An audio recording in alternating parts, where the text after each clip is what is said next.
Hello dear students, welcome back to our channel ASMC math classes. आज हम JEE main 22 जन shift 1 का matrices determinant का एक बहुत ही अच्छा ट्रिकी क्वेश्चन देखेंगे। डिटर्मिनेंट की प्रॉपर्टीज़ एडजॉइंट के साथ कैसे यूज़ होती हैं, कैसे एडजॉइंट का डिटर्मिनेंट देखते हैं, इसका बहुत ही अच्छा एप्लीकेशन आज हम देखेंगे। Let A be a square matrix दे रखा है ऑफ ऑर्डर 3। ऑर्डर 3 याद रखेंगे कि ए का ऑर्डर है, सच दैट डिटर्मिनेंट ऑफ ए अपने को दे रखा है -2, ये बात भी याद रखेंगे। और एक अच्छा सा एक्सप्रेशन दे रखा है लंबा सा, determinant of 3 times adjoint of -6 adjoint of 3 ये दे रखा है 2 power m plus n into 3 power mn, जहाँ पे m n से बड़ा है, ये बात भी बहुत ध्यान देने वाली है। देन 4m प्लस 2n कितने के बराबर होगा ये हमें देखना है। तो बच्चे यहाँ पे इस सबसे पहले हम इसके पीछे देखते हैं कि इससे क्या हम निकाल सकते हैं सबसे मेन चीज़।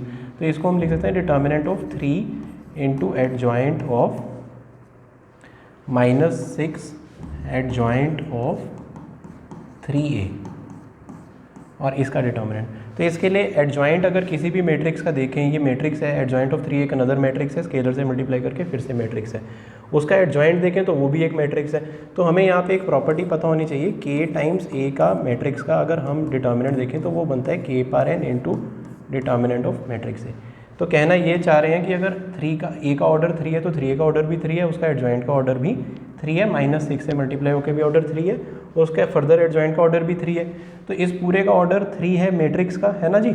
और वो क्या बन जाएगा 3ka, तो k पावर n, तो यहाँ पे 3 पे पावर, ऑर्डर अगर 3 है तो 3 पे पावर 3 इंटू डिटर्मिनेंट आ जाएगा उसका मैट्रिक्स का, इस पूरे का डिटर्मिनेंट आ जाएगा determinant of adjoint of -6 adjoint of 3a। ठीक है, आई होप यहाँ तक समझ आ रहा है। अब डिटर्मिनेंट ऑफ एडजॉइंट ए की प्रॉपर्टी भी हमें पता होनी चाहिए। डिटर्मिनेंट ऑफ एडजॉइंट ए होता है डिटर्मिनेंट ऑफ ए पे पावर n-1। ठीक है, अब यहाँ पे अगर इसका डिटर्मिनेंट ए पावर n-1 आता है तो 3 पावर 3 इंटू, अब इसका अंदर वाले का इसको हम ए की तरह ट्रीट कर सकते हैं, तो ये बन जाएगा determinant of -6 adjoint of 3a पे पावर 3-1, n3 है, ऑर्डर 3 है क्योंकि ए का। ठीक है, तो बच्चे यहाँ पे ये हमारे पास क्या बन गया -6 पे पावर 2, तो और लेकिन क्योंकि ये a है और उस पर पावर n भी आएगा a के ऑर्डर के हिसाब से, तो इसका 3a का ऑर्डर 3 है, तो -6 पे भी 3 पावर आएगी और बाहर 2 आ जाएगा तो 12 हो जाएगा। तो 3 पे 3 पे पावर 3 मल्टीप्लाई बाय -6 पे पावर, हम क्या देख पा रहे हैं 3 आएगी और बाहर से ये 2 भी मल्टीप्लाई हो रहा है पावर में, और फिर पीछे से रह जाएगा determinant of adjoint of 3a और उस पे पावर 2 रह जाएगी।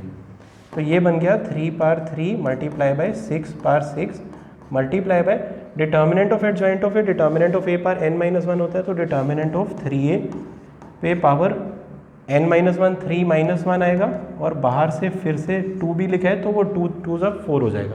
ठीक है जी, तो यहाँ से नेक्स्ट हम बेटे जो देख पा रहे हैं वो क्या आ रहा है 3 power 3 multiply by 2 power 6 multiply by 3 power 6। ऐसा क्यों करा, क्योंकि फाइनल आंसर इससे कंपेयर करना है।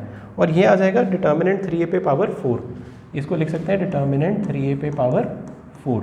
तो ये 3 पे पावर हमारे पास बेटा फिर से क्या आ जाएगा, इस प्रॉपर्टी के कारण 3 आ जाएगा और बाहर इंटू 4 तो 12 हो गया, और ये पीछे से 9 है, तो 3 पावर 9 मल्टीप्लाई बाय 3 पावर 4 और इंटू 3 उसके ऑर्डर के कारण, तो पावर में 3 फिर 4 12 हो गया ना, और इंटू 2 पावर 6 ये, और डिटर्मिनेंट ऑफ ए पे पावर 4 भी आएगा, इंटू डिटर्मिनेंट ऑफ ए मैं लिख देता हूँ पावर 4।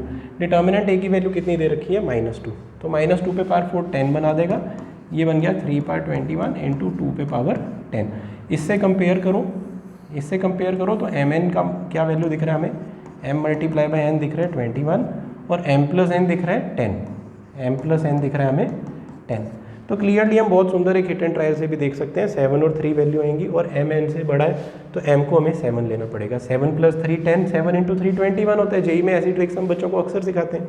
तो देयरफॉर m की वैल्यू क्या आ जाएगी 7, n की वैल्यू क्या आ जाएगी 4।